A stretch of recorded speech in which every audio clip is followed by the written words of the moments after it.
जय हो गौरी शंकर की। हरतालिका व्रत की आप सभी को ढेर सारी शुभकामनाएं।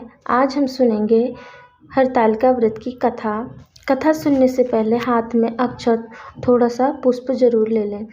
अब कथा हम शुरू करते हैं। जिसके दिव्य केशों पर मंदार आँख के पुष्पों की माला शोभा देती है और जिन भगवान शंकर के मस्तक पर चंद्रमा और कंठ में मुंडों की माला पड़ी हुई है, जो माता पार्वती दिव्य वस्त्रों से तथा भगवान शंकर दिगंबर वेश धारण किए हैं, उन दोनों भवानी शंकर को हम नमस्कार करते हैं। कैलाश पर्वत के सुंदर शिखर पर माता पार्वती जी ने श्री महादेव जी से पूछा, हे परमेश्वर, मुझसे आप वह गुप्त से गुप्त वार्ता कहिए जो सबके लिए सब धर्मों से भी सरल तथा महान फल देने वाली हो।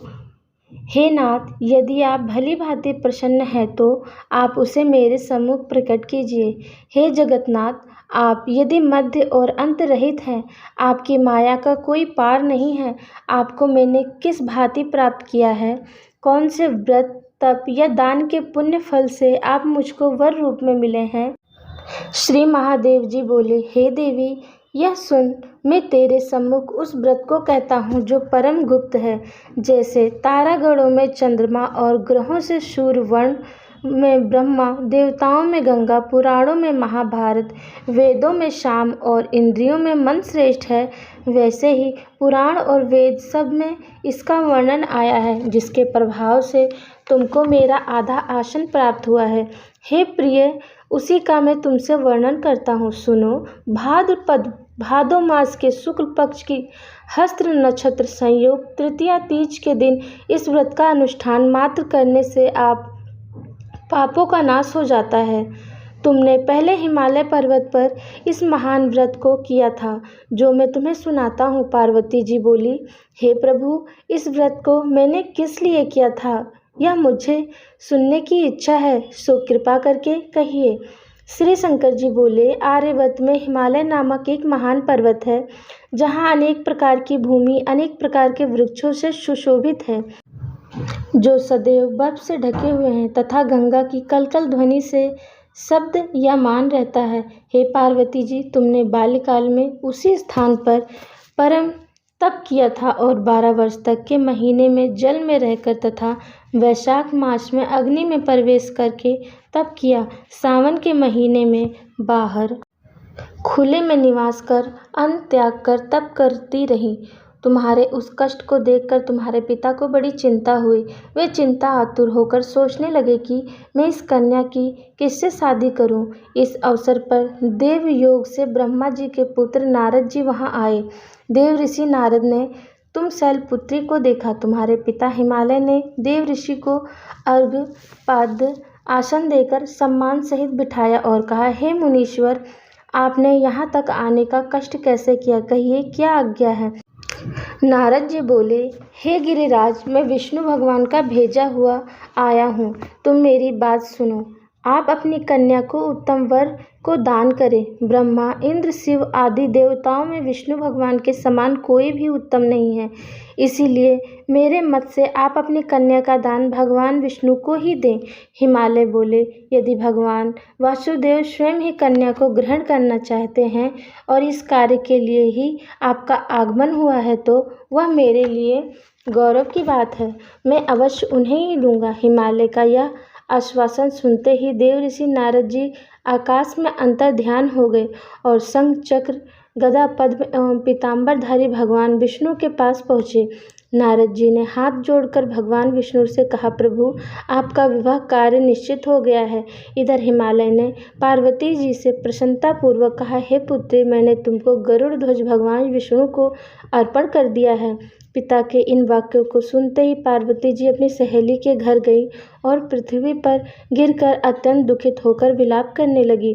उनको विलाप करते हुए देखकर सखी बोली, हे देवी, तुम किस कारण से दुख पाती हो, मुझे बताओ, मैं अवश्य ही तुम्हारी इच्छा पूर्ण करूंगी। पार्वती बोली, हे सखी सुन, मेरी जो मन की अभिलाषा है सुनाती हूँ। मैं श्री महादेव जी को वरण करना चाहती हूँ। मेरे इस कार्य को पिताजी ने बिगाड़ना चाहा है, इसीलिए मैं निसंदेह इस शरीर का त्याग करूंगी। पार्वती के इन वचनों को सुनकर सखी ने कहा, हे देवी, जिस वन को तुम्हारे पिताजी ने न देखा हो तुम वहाँ चली जाओ। तब हे देवी पार्वती, तुम अपनी सखी का यह वचन सुन।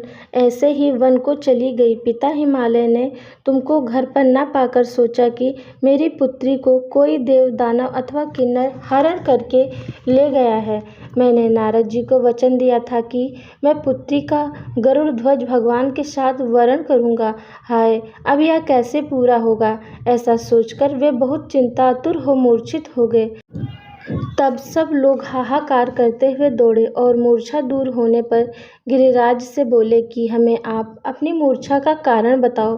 हिमालय बोले, मेरे दुख का कारण यह है कि मेरी रतन रूपी कन्या को कोई हरण करके ले गया है। यह सर्प डस गया है, किसी सिंह या वर्ग ने मार डाला है, वह न जाने कहाँ चली गई, या उसे राक्षस ने मार डाला है। इस प्रकार कहकर गिरिराज दुखित होकर ऐसे कांपने लगे जैसे तीव्र वायु के चलने पर कोई वृक्ष कांपता है। तत्पश्चात हे पार्वती, तुम्हें गिरिराज साथियों सहित घने जंगल में ढूंढने निकले। सिंह, व्रघ, रीछ आदि हिंसक जंतुओं के कारण वन महाभयानक प्रतीत होता था। तुम भी सखी के साथ भयानक जंगल में घूमती हुई वन में एक नदी के तट पर एक गुफा में पहुंची। उस गुफा में तुम अपनी सखी के साथ प्रवेश कर गई, जहां तुम अन्न जल का त्याग करके बालू का लिंग बनाकर मेरी आराधना करती रही। उस समय पर भद्र पद्मास की हस्त नक्षत्र युक्त तृतीया के दिन तुमने मेरा विधि विधान से पूजन किया था। रात्रि को गीत गायन करते हुए जागरण किया। तुम्हारे उस महाव्रत के प्रभाव से मेरा आसन डोलने लगा। मैं उसी स्थान पर आ गया जहाँ तुम और तुम्हारी सखी दोनों थी। मैंने आकर तुमसे कहा, हे वरने, मैं तुमसे प्रसन्न हूँ, तुम मुझसे वरदान मांगो। तब तुमने कहा कि हे देव, यदि आप मुझसे प्रसन्न हैं तो आप महादेव जी ही मेरे पति हों।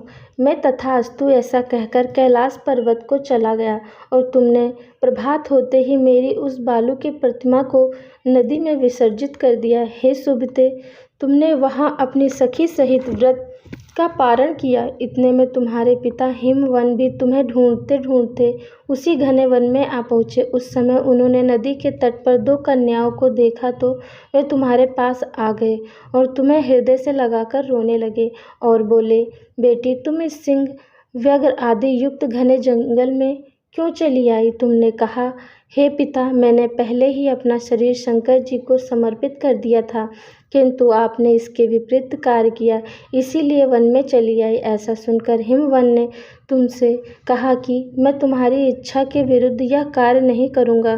तब वे तुम्हें लेकर घर को आए और तुम्हारे विवाह मेरे साथ करा दिया।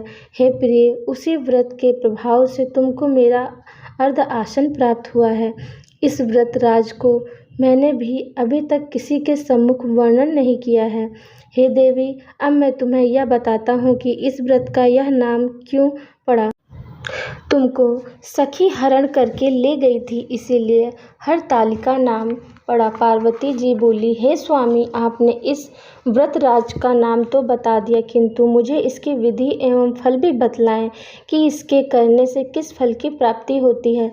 तब भगवान शंकर जी बोले, इस स्त्री जाति के उत्तम व्रत की विधि सुनिए। सौभाग्य की इच्छा रखने वाली स्त्रियां इस व्रत को विधि पूर्वक करें। केले के खंभों से मंडप बनाकर उसे बंद दरबारों से सुशोभित करें। उसमें विधि रंगों के उत्तम रेशमी वस्त्र की चांदनी ऊपर तान दें।